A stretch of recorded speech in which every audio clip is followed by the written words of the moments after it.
I've had the privilege of being like a spiritual father to this guy, where I've sort of taken him under my wing and like helped walk with him closer to God. And ultimately, it's not just like closer to God, like improving the quality of his life now, although it is that, but also like I'm bringing this man closer to heaven. Like God lets me as a priest play this part in someone's life where they come to know and love him more and are being made ready for heaven. Like that's an extraordinary thing.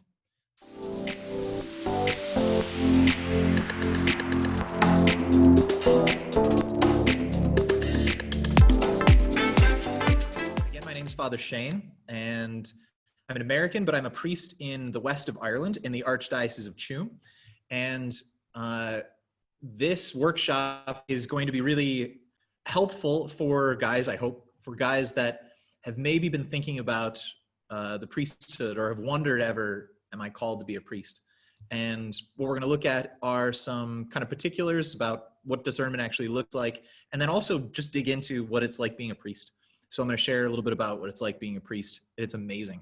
So one of the important things when you are discerning is to kind of understand what it is that you're discerning. So what we'll do is we'll look at the life of a priest, and then again, some practicals about discernment, like how do you actually pray and think about, am I called to be a priest? So welcome everyone. Great to have you here, and I wish I could be with you all and we can kind of talk about this a bit more freely, but it is what it is. I get to talk to you about discerning a vocation to the priesthood.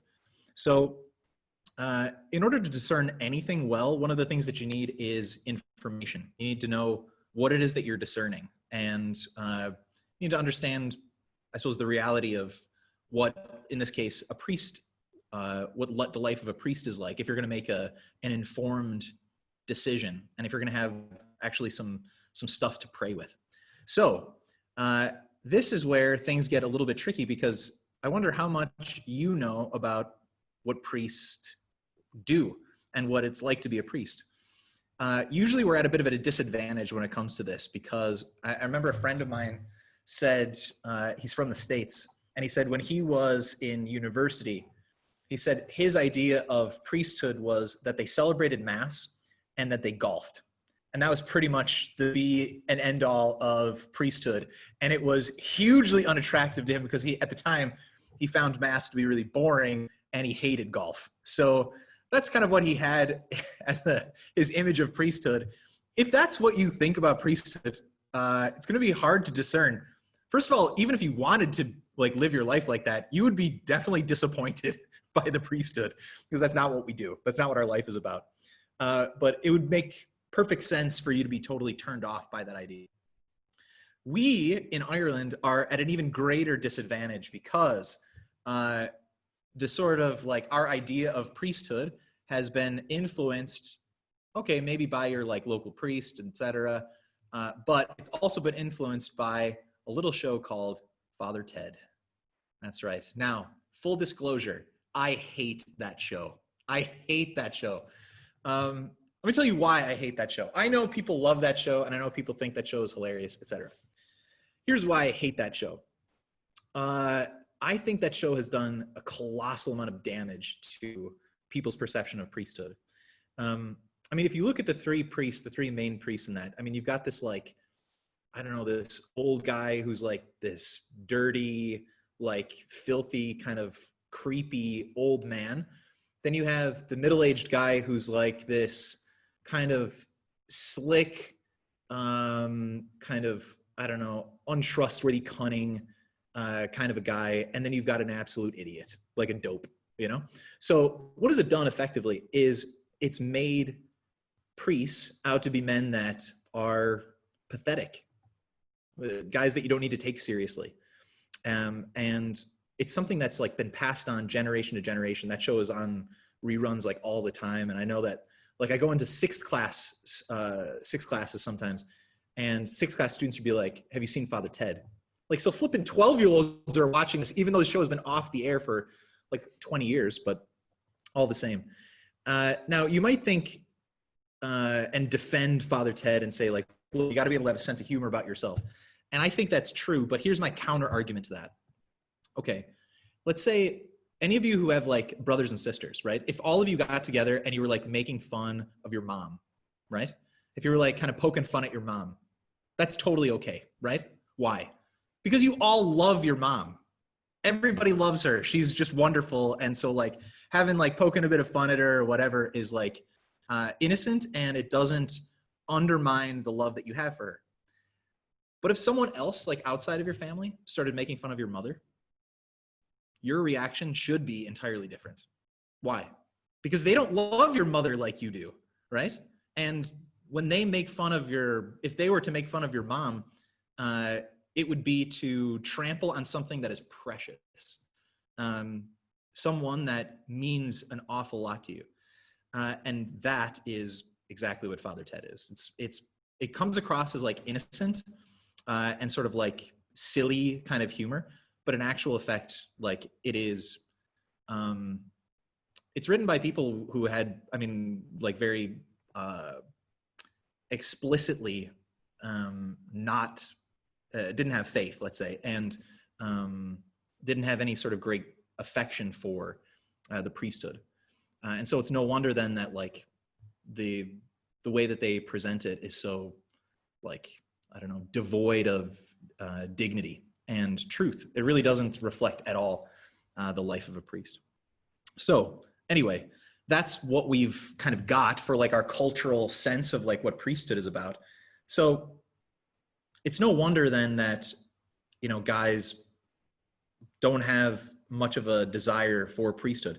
Plus you've got all the other stuff, let's be honest. I mean, the prospect of celibacy, first and foremost, is daunting.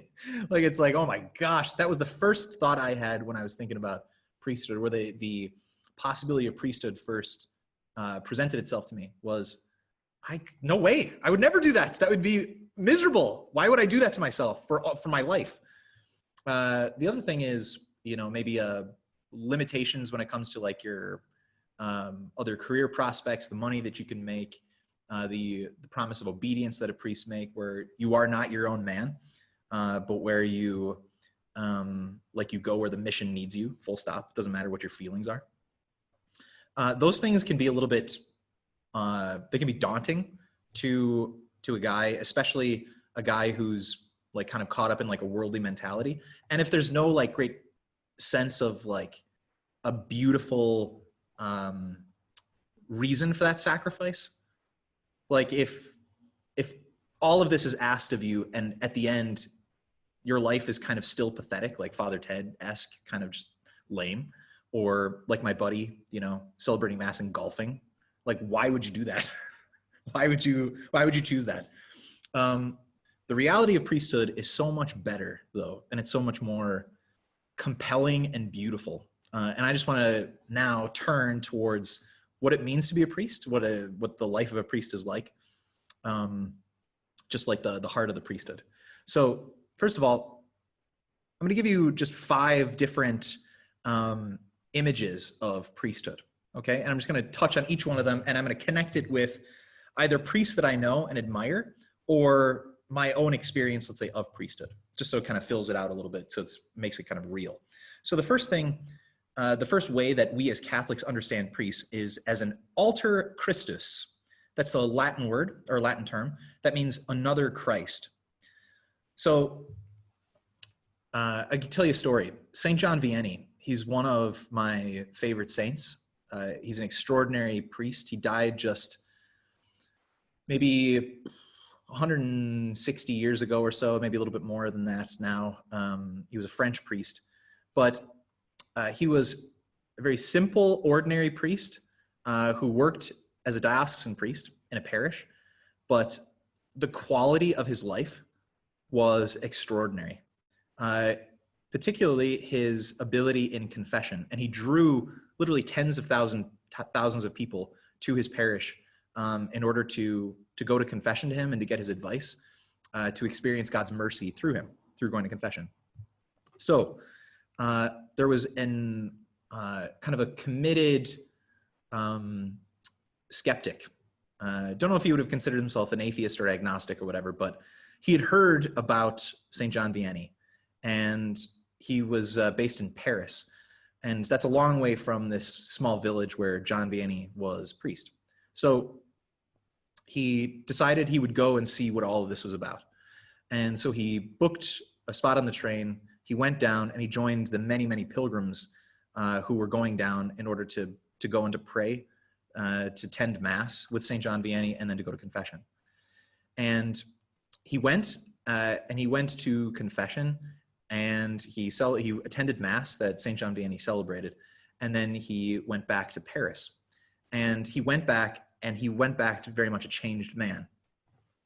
And someone asked him, what was it? What was it that you found so impressive about him that was like, that made you rethink the Catholic faith, rethink, faith in God, rethink like kind of the way that you want to live your life?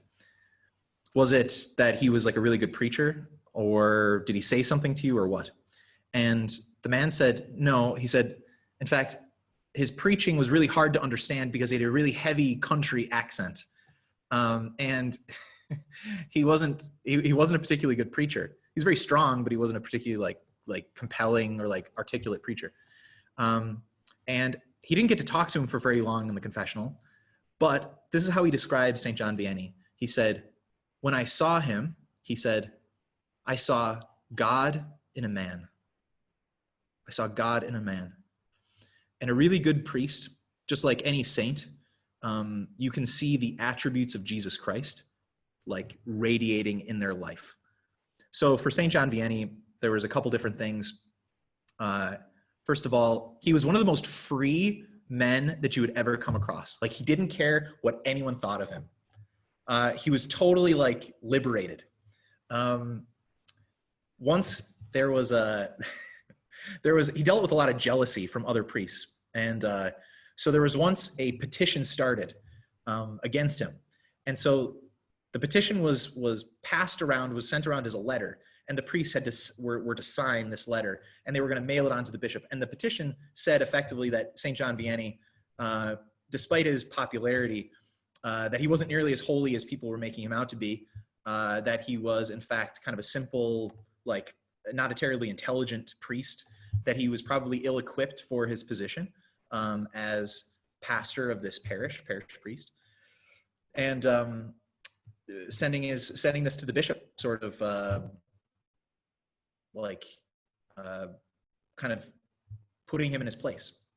The letter was accidentally forwarded on to St. John Vianney. So he saw this letter that everyone was collecting these signatures and all of these things that were saying like he's not all that holy, and he's not well equipped for his position, and he's not all he's cracked up to be. And what did St. John Vianney do? He signed his name along with all those other signatures, and he sent it on to the bishop. He was in full agreement with them that he wasn't some sort of like a hero or anything like that. He knew clearly his own faults. He knew he was a humble man, and yet at the same time, like, he didn't care what anybody thought about him at all. His singular purpose in life was to love God and to like make God known and to bring people to heaven. Full stop. Whole life was about that, and he didn't care what anybody thought about him or about the way that he was doing things or whatever. So priests should resemble Jesus Christ. They should have like attributes or characteristics in their personality and in their virtue that remind Jesus. Different ways that, like, their dedication. Yeah. Okay. The second thing that you might say about priests is that they are spiritual fathers. Like, we call priest father. And one of my main, I suppose, experiences of priesthood, one of the most rewarding and beautiful things about my life as a priest is as a father. So I get to be really involved in people's lives. Yeah. So another way that that we understand priesthood is that priests are spiritual fathers. So we call priest father, and I have to be honest, that's one of the most rewarding and like important parts of my vocation as a priest. So I get to be involved, like kind of closely involved in people's lives. And I get to see, it's really beautiful. I get to see God's grace like working in them. And like, I don't know, it's one of the most special things. And that's true for people both who have faith. I get to watch them kind of grow kind of strength upon strength. And also for people who are like very early days in the life of faith. So like there are two guys that I'm working with right now, and both of them just landed at my door. And one of them said to me, "Father, I haven't been inside of a church in 30 years. I have no faith whatsoever, but I want to believe in God. Where do I start?" And so I've been like just working with this guy for the last 2 years now. And I have watched God bring this guy from nothing and like a lot of hurt, a lot of, you know, real struggle with believing in a good God. And I'm watching this guy now, and like we're reading the Bible together. I watch this guy go to the church now. He's still not going to mass, but he's going to the church, and I watch him pray there. And I listen to the way that he describes his prayer. And he says, "Father," he said, "I'm no good at praying, but I talk to God." And I was like, that's what you're doing. You're praying. But I've watched this guy's heart change. I've watched this guy come to a far greater degree of forgiveness, really let go of some things that he was carrying. It has been beautiful. I've had the privilege of being like a spiritual father to this guy, where I've sort of taken him under my wing and like helped walk with him closer to God. And ultimately, it's not just like closer to God, like improving the quality of his life now, although it is that, but also like I'm bringing this man closer to heaven. Like God lets me as a priest play this part in someone's life where they come to know and love him more and are being made ready for heaven. Like that's an extraordinary thing. The other guy that I'm working with, who I just comes to mind, I get to work with a lot of people, but the other guy came to me and fell away from his Catholic faith in college and really like went towards Buddhism in a big way. He was a serious student of Buddhism. And after, I don't know, maybe 10 years or so of practicing Buddhism, there was something about Jesus Christ, the person of Jesus, that was still like attractive to him. And he thought there must be something there. And so again, he just landed on my doorstep. Again, as a priest, this just happens. People just like land on your doorstep. And this guy came to me and he said, he kind of explained his situation to me. And he said, you know, can I learn more about the Catholic faith? And so again, with this guy, I've been working with him for about 2.5 years. And I've watched this guy set Buddhism aside. Buddhism was a good thing, was a blessing in his life. It kind of helped him to develop like interiorly, but the time had come for him to set that aside and now to learn at the feet of Jesus and to receive like the blessings that come from the Lord. So these are just two guys that I've gotten to work with. As a priest, you get to play a role truly as a spiritual father in many, many people's lives. I'm quite involved in a lot of families' life as well, where like families will have you come over and, you know, like you spend time with them, you spend time with their kids. Their kids sort of, their kids might ask you loads of questions. You get to explain different things about stuff with them. You get to pray with them as families. Some of these families who have like a really vibrant faith. And then as far as the parents are concerned, like being a parent is not easy. It's quite hard actually. And living your faith in Ireland now, like with integrity and with like real strength, is not easy. And these people need like spiritual fathers. They need people who are 100% dedicated to encouraging them and supporting them, and also to like helping them to grow in their relationship with God, in like their life of prayer and the life of the soul. So another really special thing that I get to do is be a spiritual father. The third thing is a priest is a man of the sacraments. So most people experience priests in Mass. You know, they go to Mass when they're growing up, or when they're in university, they go to confession. One of the main things that a priest does is he makes available the sacraments to people. And so what are the sacraments? The sacraments are the way that we experience the grace, the saving grace of Jesus now. So in a special way in confession and in the Eucharist. So in confession, the priest is given the sacred power to forgive sins. Like, God forgives the sins, but he does it through the priest. And I mean, any priest will tell you that's been a priest for any length of time that it's one of the most special things to watch people come into confession burdened and hurt and, you know, like weighed down by sin.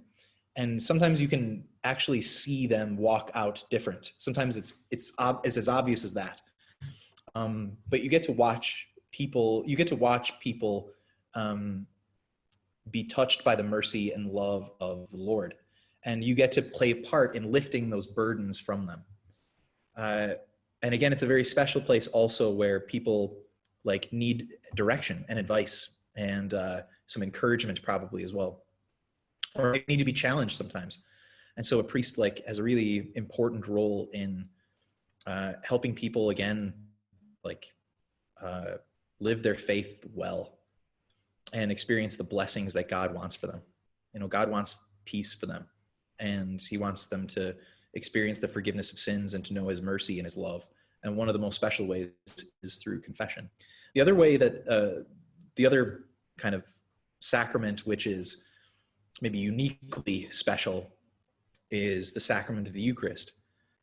A priest gets to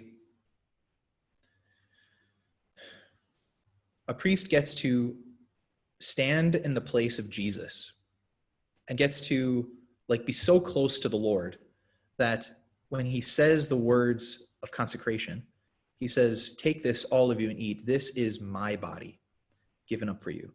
This is my blood given up for you." The priest stands in the place of Jesus. He gets to be so close to the Lord that he gets to speak his words. The priest also gets to like hold God himself in his hands. I can't tell you how special of a thing that is. It's one of those moments that when you're celebrating Mass, it doesn't matter. I celebrate Mass every day, but it never gets old. It never kind of loses its significance. I get to like hold the creator of the universe in my hands. And there's a couple of moments where it's really quiet, where there's not prayers being prayed, but it's like where it's a moment where it's just like you and him, or just you and him. And to be a priest is like an extraordinarily special thing for you. But also like you are connecting people with Christ himself. Like you are making Jesus available to people. And people, I mean, like, that is the deepest desire of their hearts. It is the thing, he is the one that they long for most, whether they know it or not. And you get to bring people God himself. Without a priest, that's impossible. It doesn't happen. You need a priest in order to celebrate Mass, in order to bring God into the world in that way. It is a most special and significant thing. Another way that we understand priesthood is as a leader. So I really get a sense of this when I think of some of my brother priests, or when I think of some of the priests that I knew growing up and I looked up to. I think about them and I think like that they were extraordinary men. I wanted, and a lot of people wanted to be around them, and we wanted to be like them. Even if like my buddies didn't end up being priests, they could recognize, well, first of all, they wanted to be around him because he was like a father. These men were like father figures to us. But in addition to that, they also were like, they were like role models for us. We looked at them and we said, that's what it means. That's what I want to be like. That's what it means to be a man. So like we could see like selfless, I mean, rock solid dedication. Like these men's lives were not about themselves. These guys were not like, you know, I don't know, big, like, I don't know, children, you know, kind of, I don't know, like self-centered and sort of like, I don't know, trying to be cool, care, you know, like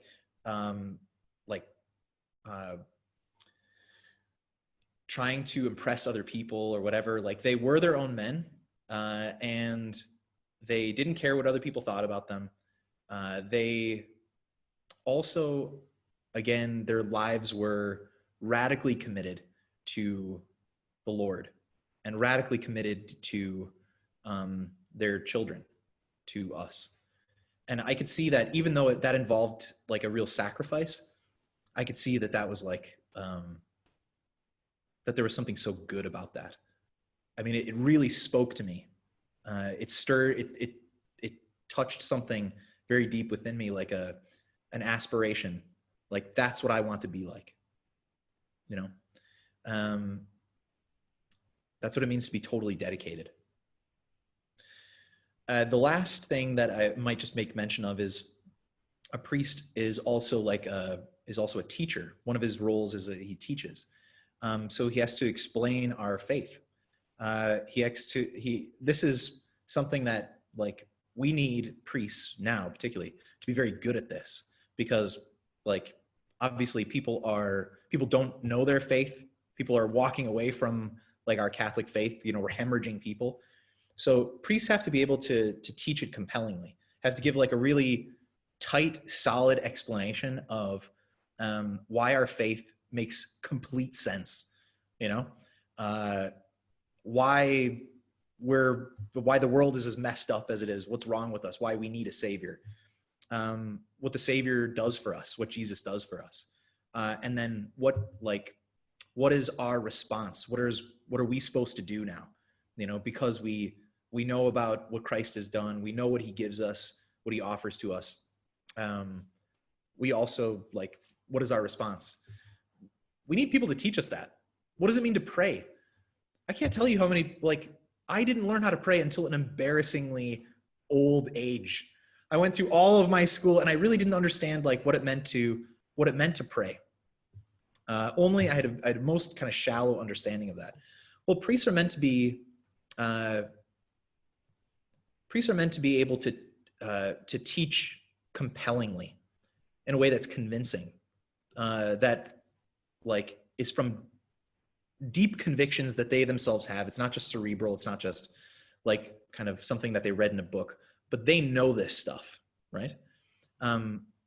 That's why, by the way, it's, I think, so damaging that priests are kind of like not regarded as like people that you need to take seriously right now, or kind of pathetic figures, because it's not about the priest being like important or made to be feel important or getting respect, but like the priest has things that people need to hear. People need to hear this stuff. And if people think that you're a joke, then they're not going to listen to you, right? So it's not about like the priest being respected or something superficial and kind of silly like that. No, it's about like priests have things that people need to hear in order to live well and to get to heaven. And so like, you know, we need to sort of recognize that and not think that priests are ridiculous. Okay. So those are just some of the things that the ways that we understand priests. Like this is who priests are and what they do. Okay, so I also said that I would get a little bit practical now, right? So let's say that that you're watching this and I don't know, you may have thought about priesthood before, or maybe you found it attractive, or maybe you didn't. Maybe you thought about it and were like, this terrifies me. I don't want this whatsoever, but I felt like I had to come and at least watch this and, you know, at least to put it to bed. Where do you go, or like, how do you start to kind of discern, right? So a few different things. Number one is don't worry. All right. Like one of the things that I learned, I was the guy, by the way, who was terrified. Like I was absolutely terrified of the prospect of being a priest. Um, I remember being in seminary. I was in seminary, so I was studying to be a priest, and it terrified me. And my spiritual director had to like talk me back down from the ledge every month when we had spiritual action. I was like, that's it. I would go in and I would say like, that's it. Can't do it. Not for me. And he'd be like, all right, come on, Shane, just tell me, talk to me now. What's happening, you know? And so eventually I came to realize this truth that I'm going to share with you. Okay. So I was full of fear and anxiety that this life would suck, that this life would be awful. Right. And because I saw all those sacrifices, and it's like I couldn't see the heroic call that it is, or the like how important it is. Like it's a vocation that like we need. Like the world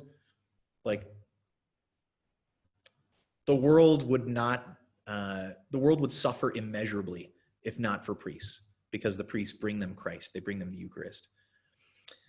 I couldn't see any of that. I was full of anxiety. And I was praying one day, and I was in the chapel, and we were doing Eucharistic adoration. And I was there and I was praying. And again, I was just full of these fears. And I remember distinctly God speaking to me, Jesus speaking to me.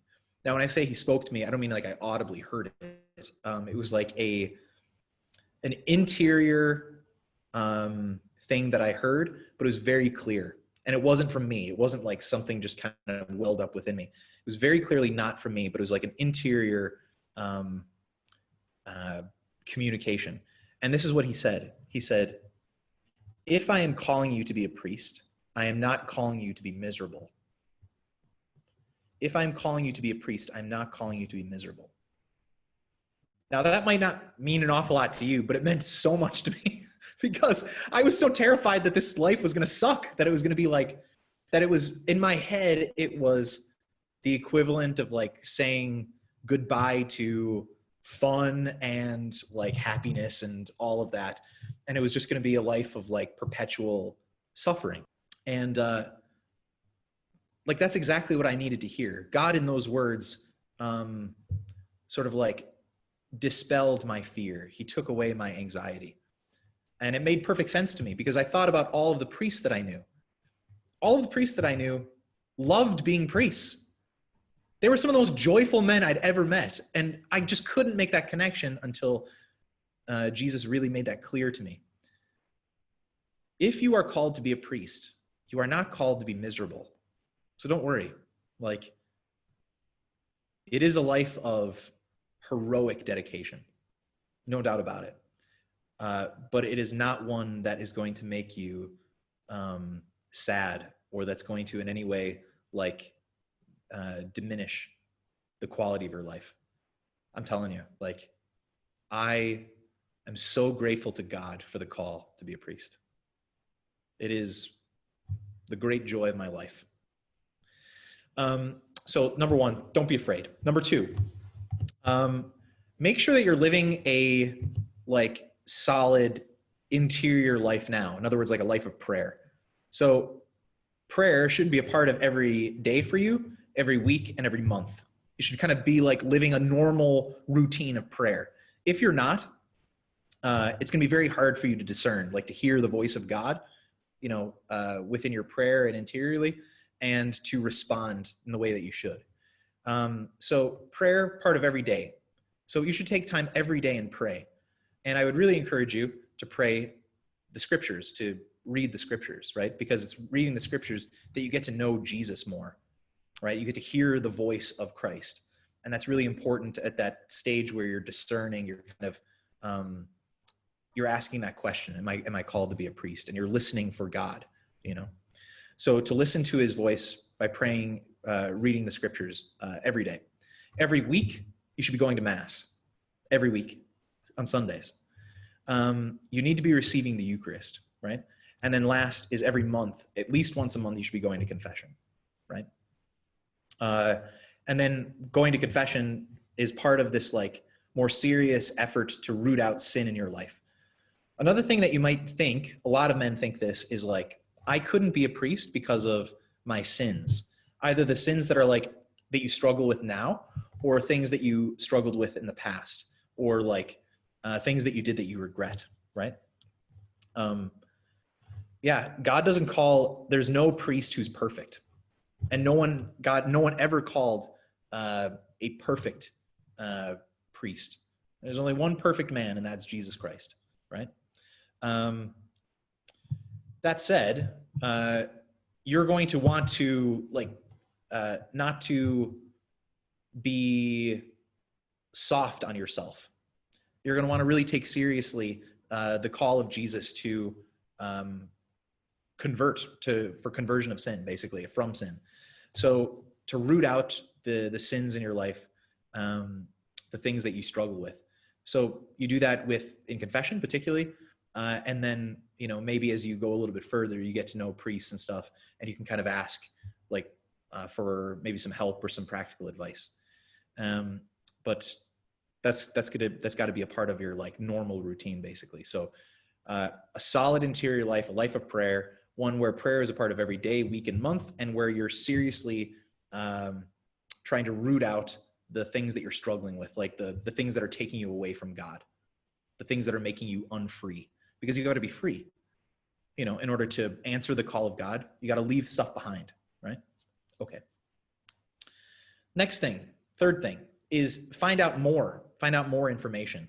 So again, you can't discern if you don't know like anything about the life of a priest.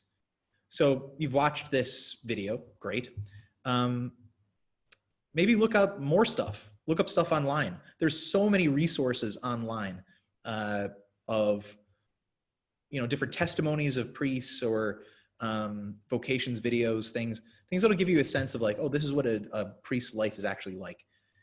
And then pay attention. When you watch those things as you're getting more information, just pay attention. Do you find yourself kind of drawn to that in any way, where it's like you're invited to kind of think about it more? Because here's a really cool thing. If you are watching this and if you're kind of discerning, right, this is a time of special grace. God makes special graces available to you at this time. So you are more able to sort of recognize and to respond to the inspirations of God now. So pay attention, basically. As you're kind of finding out more information, you're maybe searching online, you're looking for different testimonies of priests, different, diocese vocations websites or whatever. Just kind of take note. Am I drawn to this? Do I feel kind of attracted to this personally? Then, as that's kind of like, as it goes on a little bit more, then you have to like pick up the phone and call somebody. You have to actually talk to someone, right? So go to your local priest, or go, maybe better even still, go to a priest that you really respect and that you admire, that you look up to, and you say like, that guy, I can tell that guy's living it. That guy is kind of a priest that like, he's the real deal. Go to a guy like that and, ask him, tell him that you've been kind of thinking about this and like, hear what he has to say. He'll have advice for you, no doubt. He'll be able to answer your questions. It's really important that you have the chance to ask questions, because I'm sure that you've got loads of them, different things about, difficulties, or like some of the good things about priesthood, or maybe really practical questions about like school and, the formation and stuff. So talk to somebody. As you go further along, you're getting more information all the time, getting more information. And as you get more information, you're going to be better able to make a decision. So that's key in discernment. You have to make a decision. You have to come to a point where you say, okay, I'm going to do this. I'm going to try this. But in order to do that, you got to have like some data so that you can kind of think and make like an informed decision. And the last thing that I'll say is, don't be afraid to give seminary or like a religious order a try. In other words, Like after you've kind of gone through those steps of like getting more information and then talking to somebody, if there's still like, okay, there is a desire, you know, there's an inclination here, it hasn't gone away, don't be afraid to try it. I've gone to seminary. I went to seminary in the United States and I went to seminary in Ireland, both places. And the vast majority of the guys that I was in seminary with are not priests today. They're husbands and they're fathers. They're doing different things. Seminary is not a place for people who are convinced they're called to priesthood. It's a place for people to go to ask that question in a more serious way and to receive good formation. That, and by the way, formation that would stand to you regardless of what your vocation is. All of the guys that I know that went to seminary and then left and became husbands and fathers say that their time in seminary was really important and valuable, that it helped them to be better men in general, and then better equipped for the vocation of marriage, fatherhood, and to be a husband. So don't be afraid. Lots of guys go into seminary, lots of guys leave. You are not signing your life away on a dotted line when you join seminary. You're simply like stepping forward and saying, okay, I've gone as far as I can on my own, and now I need to take this take the next step, to take this seriously and to see, you know, is this in fact what God's plan is for my life? So those are just some practical sort of things as well. Normal prayer life, not to be afraid, to find out more information, and then once you do, once you go that length, pull the trigger, make it happen, not to be afraid to try seminary or to try a religious order. Thank you so much, Father Shane, for sharing with us just what it means to be a spiritual father, and number one, that you do more than celebrate Mass and play golf. But on a serious note, just the extraordinary, special way in which you make Jesus available to so many people and on a daily basis by bringing them closer to God and closer to heaven. It's so incredible just to listen to you speak there. And just as you were speaking, I have a few questions I jotted down that people might be interested in, if you could answer 2 or 3, if that's okay. Yes. So number one, how do you handle someone close to you not understanding or accepting your discernment about priesthood? So this is very common. It's very common for people to, like maybe your parents or friends that you have, not to understand, and even to be like hostile. So first of all, I think it's important for you to realize why that is, right?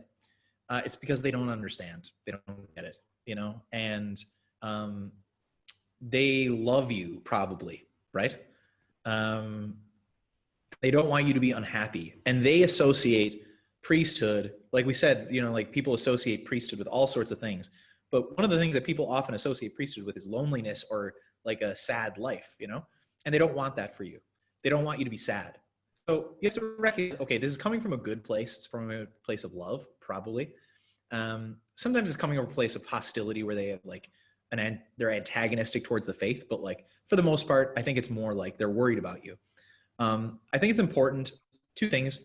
Number one, to be patient with people, right?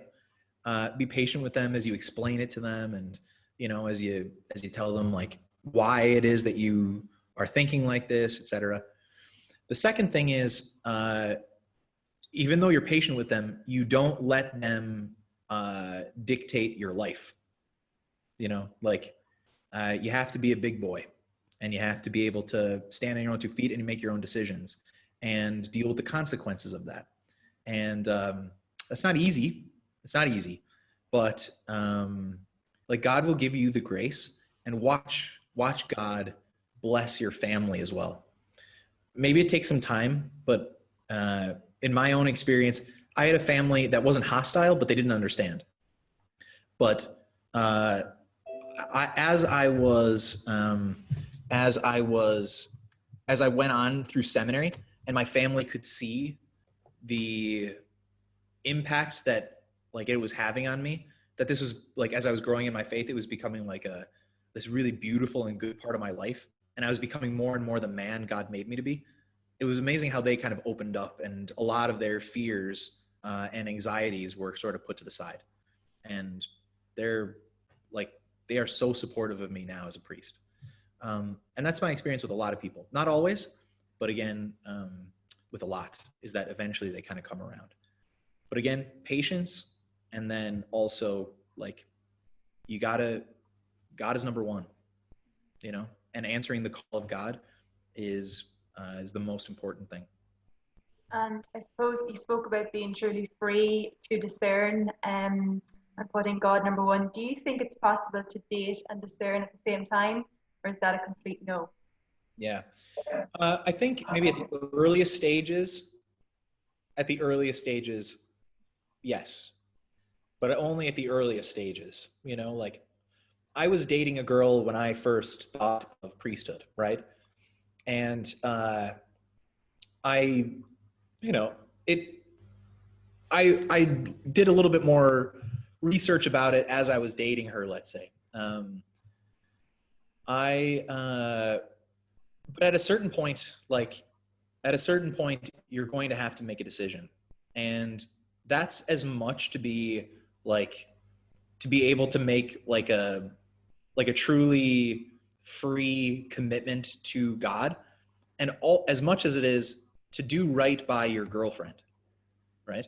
Because it's not fair to her if you are kind of stringing her along, but at the same time, this is also in your mind, you know, like, you have to do right by her.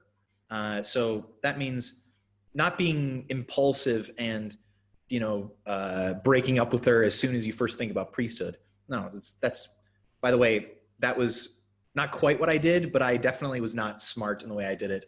I told her about it almost immediately, and that was really stupid. So it's good maybe to do a little bit of research yourself first, and, you know, find out, is this in fact something that kind of that you need to take a little bit more seriously, ask these questions. And then if it is, you know, then you have to sit down and you have to have a conversation with her. And like, as you get more and more serious about priesthood, like, you're going to have to basically let her go in order to really give priesthood a chance. So in order to treat her kind of with the respect that she deserves, and also to give God like a fair shot, eventually you're going to have to stop dating and look at priesthood more seriously. And I know you referred to a few books or articles, but is there anything in particular, podcasts or videos, that just stand out to you that people should go to after listening to this workshop, if they're just priesthood? Yes, absolutely. So I love Father Mike Schmidt's, for a lot of different reasons. He's a fantastic priest. But he's got a lot of great YouTube videos that he does for Ascension Presents. He does a number of them on discernment. Very helpful, super, super helpful, and very practical. So I really recommend you to go on YouTube and look up Father Mike Schmidt's on discernment. Very, very helpful to you. Also, there's a book out there which is called To Save 1,000 Souls, right? And it's a book specifically about priesthood, diocesan priesthood. I'm a diocesan priest. So I work in a parish. I work with people on the ground, right? And like, it's a book that kind of specifically details the life that we live. This is the life of a priest, a diocesan priest. That book is excellent as well. If you're looking to take kind of the next step, learn a little bit more about it, you might consider trying to track a book like that down. Those are two recommendations that I have. Then the next thing is, you know, if you're sort of like taking the next step, contact a local priest. Again, somebody that you know and really respect. Somebody where you look at it and say, like, that's a guy now who's really lived priesthood well. Or to contact your local diocese. And if you don't know what diocese you're in, then, you know, you got to find that out. And then contact your local diocese. And again, it's the thing to do when you've got questions and you want to kind of have somebody to answer those questions. Yeah, interesting. Thank you so much, Father Shane. I think that's all the questions this morning. There's probably plenty more people watching this, but hopefully we'll be able to catch up with you soon in person at a retreat. And you referred to St. John Vianney at the beginning. We're so blessed in Ireland and in U2000 to have so many priests like yourself, where we can see the attributes of Jesus Christ in all that you do, just radiating through your life. So we'll continue to keep you and all our priests in our prayers to send labourers to the harvest. And hopefully this has encouraged different people by listening to this today to go and check out those videos by Father Mike Schmidt and the ones you've mentioned. Thank you very much. God bless you all. And thanks very much for having me.